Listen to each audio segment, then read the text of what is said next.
राहिल्याबरोबर हाताची मूठ घट्ट बांधलेली आहे. शरीर कंपायमान झालं, डोळे लालबुंद झाले. जिजाऊ आईसाहेबांनी बोलायला सुरुवात केली. कोण म्हणतंय आम्हाला डोहाळे लागलेले नाही? हो, आम्हालाही डोहाळे लागलेले आहेत. पण कसे डोहाळे लागलेले आहेत?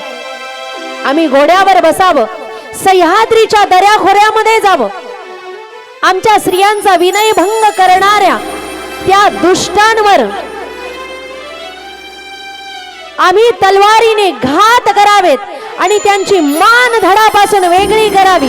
हे डोहाळे आम्हाला लागलेले आहेत. बालकांना जन्म देतो, त्यांना सर्व प्रकारच्या सुख सुविधा देतो, त्यांना लहानाचं मोठं करतो, चांगल्या शाळेमध्ये शिकवतो.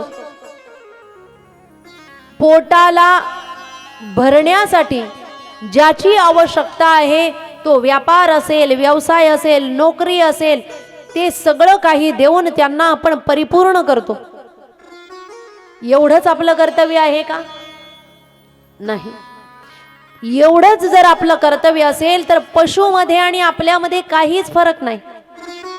पक्षीही पिलांना जन्म देतात, तेही पिलांना राहण्यासाठी घरटं बांधतात, तेही कुठून तरी दाना आणतात, चोचीमध्ये बारीक करतात, पिलांच्या मुखामध्ये घालतात, तेही पिलांना उडायला शिकवतात आणि पिलं उडून जात. मग आपल्यात आणि पशुपक्ष्यांमध्ये फरक काय आहे? मग आपलं कर्तव्य काय आहे? आपलं कर्तव्य आहे केवळ मुलांना जन्म देणं हेच कर्तव्य नाही, तर तुमचं आमचं कर्तव्य आहे की मुलांवर सुसंस्कार घडवले पाहिजे. जे आईवडील मुलांना संस्कार देत नाहीत ते आईवडील पापाचे भागीदार बनतात. Underline and in bracket this sentence. जे आईवडील मुलांवर संस्कार घडवत नाहीत, ज्ञान देत नाहीत, ते आईवडील पापाचे भागीदार बनतात. प्रत्येक आईवडिलांचं कर्तव्य आहे मुलांवर संस्कार घडवण्याचं. मुलं बिघडले तर आईवडिलांना दोषी समजलं जातं. मुलांचं जीवन जर आईवडिलांमुळे बर्बाद झालं तर आईवडिलांना त्याचं पाप भोगावं लागेल. म्हणून ज्ञान आणि संस्कार घडवणं सुद्धा आपलं कर्तव्य आहे. एका आईने आपल्या मुलाला कसं घडवलं, जिजाऊ आईसाहेबांनी शिवबांना कसं घडवलं, गर्भावस्थेमध्ये असल्यापासूनच शिवबांवर संस्कार घडवायला प्रारंभ केला होता. विचार आईचे असे होते की आपला मुलगा असा घडला पाहिजे की ज्याने स्वराज्याची स्थापना केली पाहिजे. जेव्हा जिजाऊ आईसाहेब गर्भवती होत्या त्यावेळी शिवनेरी गडावर असताना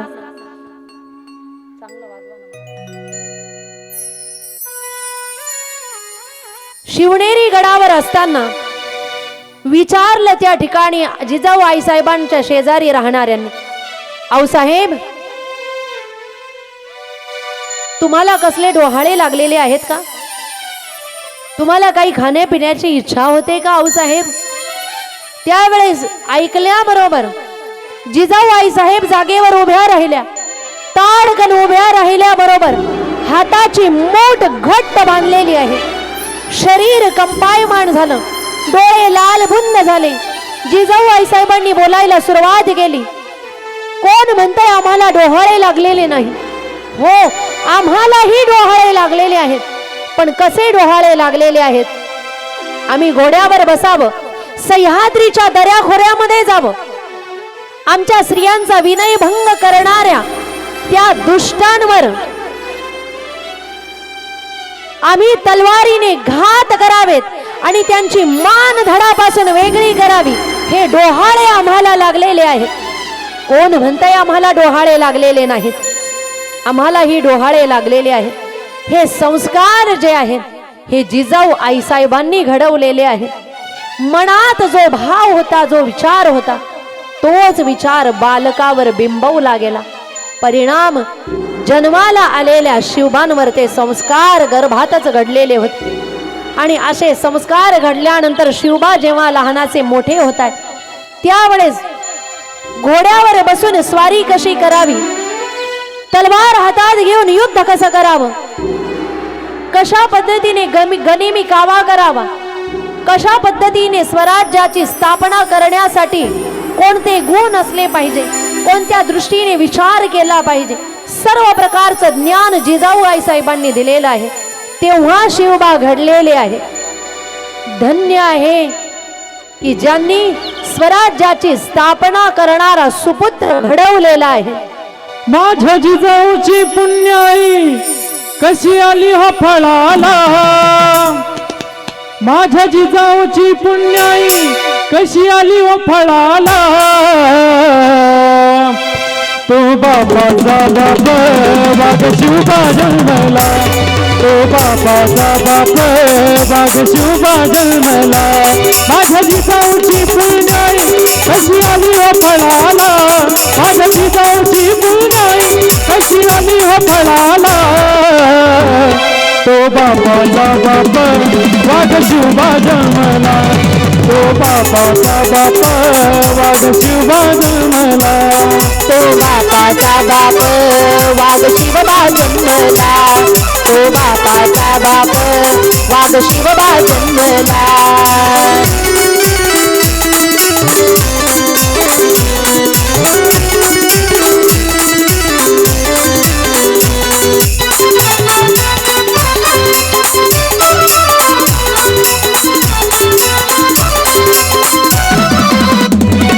आज्ञा होती माझी जाऊची, शपथ घेतली स्वराज्याची.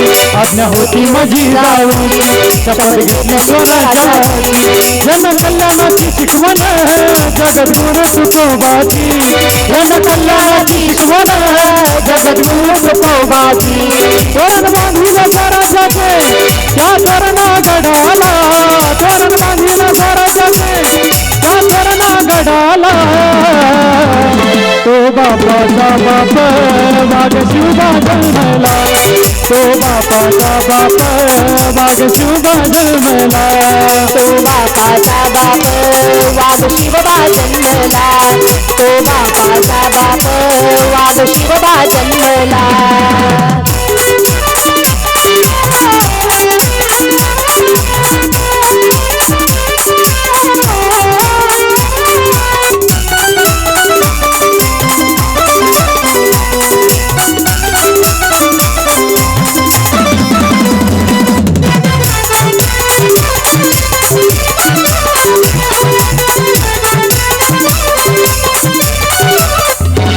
हाती घेतली तलवार केला दुष्टांचा संहार, हाती घेतली तलवार केला दुष्टांचा संहार. या अफजल खानाचा काढला कोथळा बाहेर, या अफजल खानाचा काढला कोथळा बाहेर.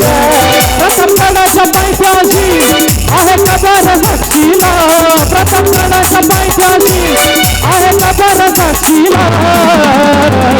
तो बापाचा बाप वाघ शिवबा जन्मला, तो बापाचा बाप वाघ शिवबा जन्मला. तो बापाचा बाप वाघ शिवबा जन्मला, तो बापाचा बाप वाघ शिवबा जन्मला.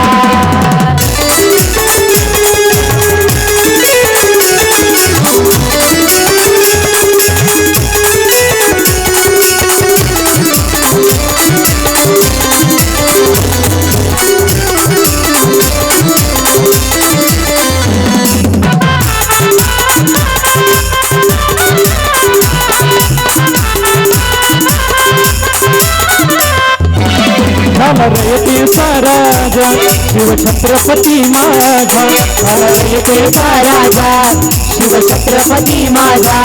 केला राज्याभिषेक झाला जगत गाजवाजा, केला राज्याभिषेक झाला जगात गाजवाजा. केला राज्याभिषेक सारे जगत गाजवाजा, झाला राज्याभिषेक झाला जगात गाजवाजा. मी माझा देवाला तुझं मुसरारी माझा देवाला. तो बापाचा बाप वाघ शिवबा जन्मला, तो बापाचा बाप वाघ शिवबा जन्मला. माझ्या जिजाऊची पुण्याई कशी आली हो फळाला, माझ्या जिजाऊची पुण्याई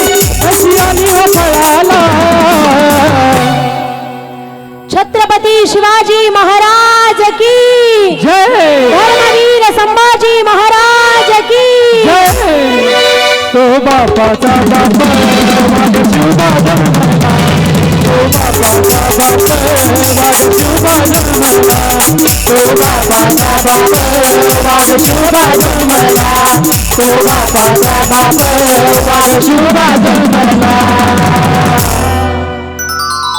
छत्रपती शिवाजी महाराज की जय धर्मवीर संभाजी महाराज की जय जिजाऊ आईसाहेबांनी शिवबांवर संस्कार घडवले. वडील जवळ नसताना वडील आदिलशहाच्या जवळ त्या ठिकाणी कामासाठी आहेत आणि जिजाऊ आईसाहेबांच्या जवळ शिवबा आहेत. पण एका आईने अशा पद्धतीने मुलाला घडवलं की तुम्ही आम्ही आज वर म्हणावं आणि चंद्र सूर्य असेपर्यंत म्हणावं राजे जन्माला ये. पण राजे जन्माला येण्याच्या आधी जिजाऊ आईसाहेब सुद्धा असल्या पाहिजे.